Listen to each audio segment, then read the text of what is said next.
What is up, everybody? Welcome to today's Deep Dive. Today, we are breaking down the absolute madness surrounding Rockstar Games' next massive release. We're talking the insane economics, the incredibly complex development pipeline, and the intense community hype and frustration. We've got a ton of ground to cover, from mind-blowing financial projections to real-life legal battles and some seriously heated pricing debates. So, let's get right into it.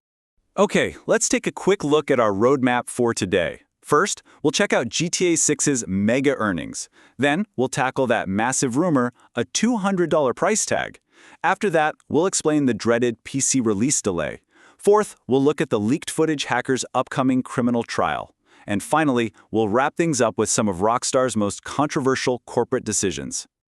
All right, starting things off with topic number 1, GTA 6's mega earnings. So, according to NZO, which is a highly trusted analyst agency that big players like Take-Two Interactive actually follow, this game's pre-order campaign is looking to be the absolute strongest in video game history. Based on their analysis, the game generated an estimated $180 million in pre-order sales in just its first week alone, and here's the craziest part, that figure only covers 5 major European markets. We're talking just the UK, France, Italy, Germany, and Spain.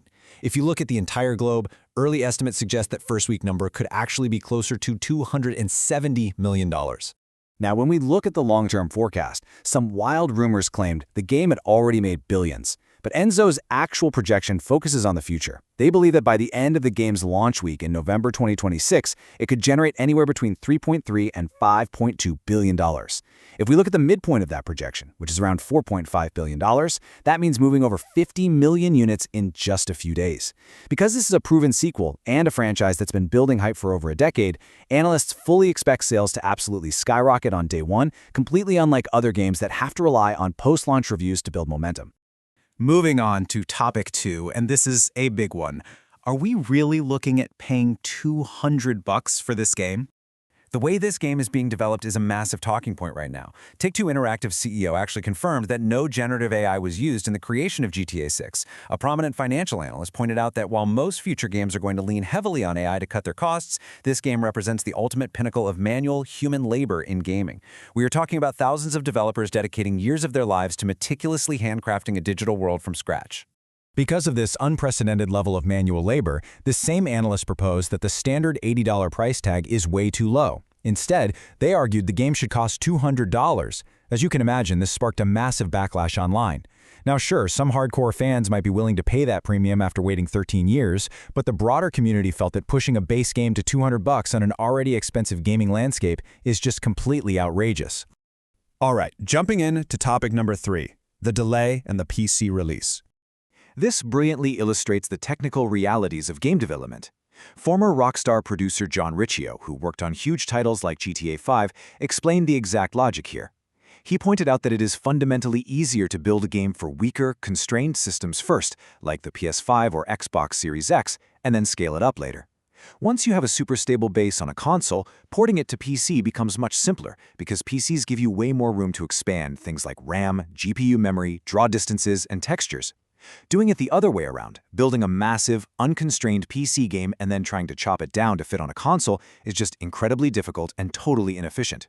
And look, even with a staggering workforce of 6,000 developers, resources are still finite. Rockstar operates on the principle of focusing on whatever the most vital priority is at any given moment. Years ago, they literally paused the PC port of the original Red Dead Redemption just to focus all their manpower on GTA 5. Today, the entire studio's singular focus is ensuring the GTA 6 console launch is totally flawless. Given the game's massive scale, splitting their focus to simultaneously develop a day one PC port just isn't viable for them. So as history shows us, PC gamers are likely going to be waiting at least a year after the console launch. Let's shift gears to topic 4, the hacker's criminal trial. Back in 2022, a hacker named Ariane Kurtage, associated with the Lapsus Dollars Group, breached Rockstar security and leaked 90 clips of early development footage. After he was caught, he was held in a secure hospital in 2023 for an autism evaluation, mainly because there were serious concerns about his safety and the safety of others in a standard prison environment. However, medical professionals have now cleared him, determining he's no longer a danger. As a result, he is scheduled for a conventional criminal trial in November 2026. Ironically, that is right around the exact same time the game he leaked is expected to finally hit the market. Finally, topic number 5. Rockstar's controversial decisions. Now, what's really interesting here is the scale of the economic changes Rockstar's made in GTA Online. Players had figured out highly optimized ways to earn in-game currency, especially by grinding repetitive heists. In response, Rockstar instituted some pretty severe nerfs across the board. For the Cayo Perico heist, the highly coveted Pink Diamond, which used to pay out $1.3 million with a 10% spawn chance, was slashed to just $900K and a measly 2% spawn chance. Meanwhile, the lowest tier target, Tequila, saw its payout drop from $650K to $400K, but its spawn rate was actually increased.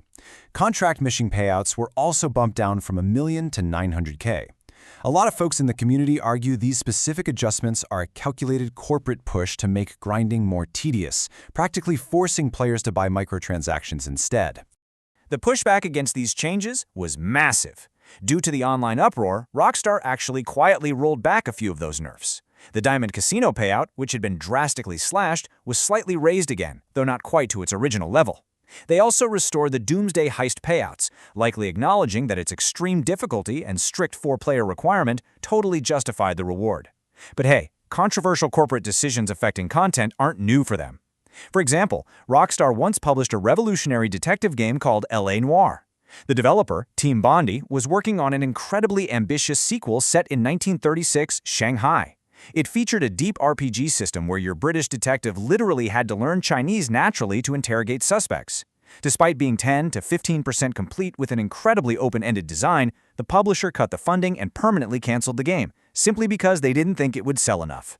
Now, it's really easy to just look at microtransactions and canceled projects and assume it's all purely corporate greed. But to balance that view, we have to look at Rockstar's top-level culture.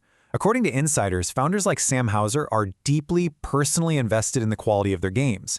Sam is known for playing every single build, and his expectations are so intensely high that when a game doesn't meet his standards, he has literally thrown controllers in frustration. They demand absolute perfection from their massive teams. That uncompromising drive is exactly why their games are generation-defining, but it's also the exact reason their development cycles are so incredibly long and stressful. So, we're looking at a studio that balances on a razor's edge between corporate monetization and obsessive artistic perfectionism. When November 2026 finally rolls around and this massive world opens up, will the game's undeniable quality make the community completely forget about the years of waiting, the PC delays, and the frustrating in-game economies? Does perfection actually justify the cost? Well, the gaming world is going to have to decide that for themselves. Thanks so much for joining me on today's Explainer, and I will catch you guys in the next one.